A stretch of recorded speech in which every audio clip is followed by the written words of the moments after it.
Welcome back to another completely useless video, or if you're new, welcome to 7 of the most useless minutes of your life.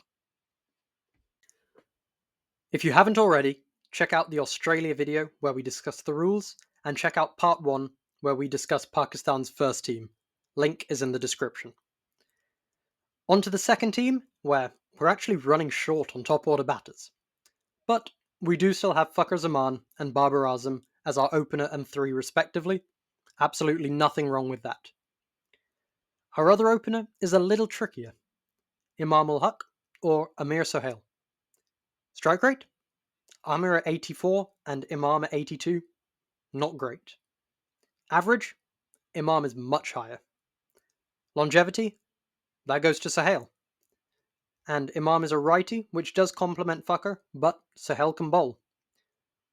So, I guess we'll come back to this once we're done with our bowlers. Our spinner is easy. Abdul Qadir. This does mean that Saeed Ajmal likely misses out though. For the fast bowlers, Shoaib Akhtar is an easy pick. As for the rest of our seamers, I think we can narrow it down to 3. Shaheen Afridi, Umar Gul, and Sarfaraz Nawaz. Shaheen is a left-hander, and I do like left-handers, so I think I'll stick with him. Even though he has had a bit of a downfall recently, he has been excellent for a few years before. And I think I'll go with Umar Gul too. Middle order now. We have 4 spots remaining, and one of them needs to be a wicketkeeper. I think there's 2 picks we can rule out. First is Yunus Khan. He was outstanding in Test cricket. Would probably make my Pakistan first team. Actually, would definitely make my Pakistan first team. But ODI just wasn't his format. The other one is Misbah ul Haq. His strike rate is awful. We're talking 75 bad. If you want someone dependable, then Mohammad Yusuf is a much better pick. I actually think Yusuf is the perfect number 4, 6 and a 7, one of whom is a keeper. Ijaz Ahmed is an out-and-out batter. I know he was selected as more of a bowler a few times, and I can't for the life of me figure out why. He was not a good bowler. As for the Maliks and Hafiz, they can all bowl. We have Fakhar in our top 4, but the rest are more accumulators, so I'd rather go with a higher strike rate batter in the middle. And those names, without a doubt, are Ijaz Ahmed and Salim Malik.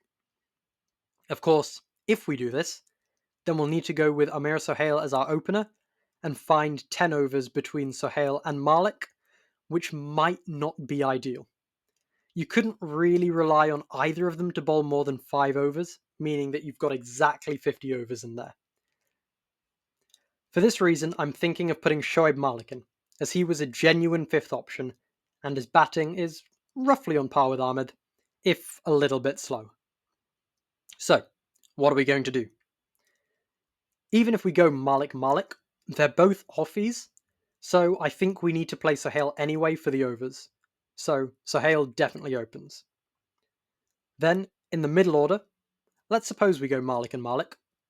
Given that we have no 4th seamer, and while Shoaib Malik could be seen as a genuine all-rounder, Salim and Sohail are very much part-timers.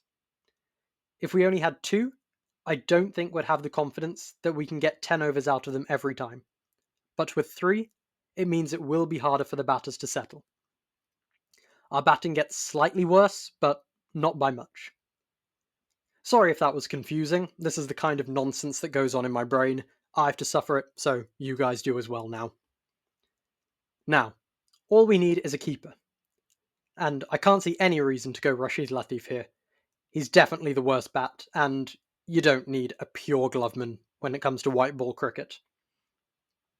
So Faraz was probably the better batter, but Moeen wasn't terrible, and he was more aggressive.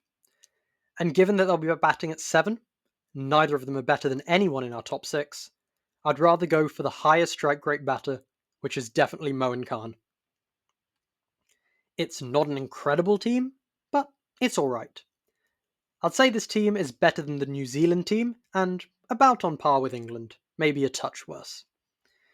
It's actually a very potent bowling lineup. Shoaib Akhtar, Shaheen Afridi and Umar Gul are excellent bowlers, and Abdul Qadir is phenomenal. For my money, he's the fourth best spinner in ODI cricket. Then Shoaib Malik, Salim Malik, and Amir Sohail are perfectly fine bowlers when it comes to making up the remaining overs. The batting is less potent, but it's not bad by any means. Fakhar, Sohail, Babar, and Yusuf is a pretty solid top four, but unless Fakhar goes on a mad one, it's not like we're putting a huge amount of pressure back onto our opponents. The Maliks and Moin Khan can hopefully kick on at the end, and the tail is a little long. You'd be okay with Kadir or Shaheen batting at 9, but seeing one of them at 8 doesn't exactly inspire confidence. Hopefully you enjoyed this video, or if you didn't, hopefully you at least managed to kill a few minutes and think about cricket for a bit. Feel free to leave any thoughts or your own 11s in the comments, and you can subscribe if you never want to miss a useless video. Bye all!